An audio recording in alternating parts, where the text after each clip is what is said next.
Hi guys, Howard here. Here we are. Got this nut on the shaft, on the spindle, my little Sears Craftsman, and put a set screw in it. Got a keyway cut in it.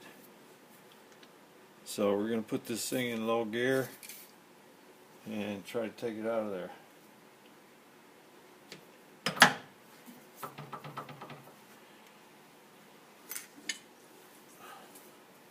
Big wrench.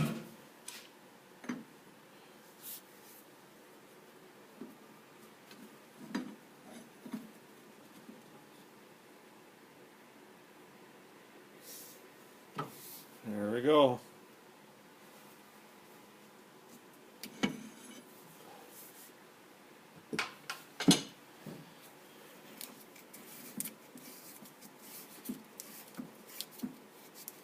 Worked just fine.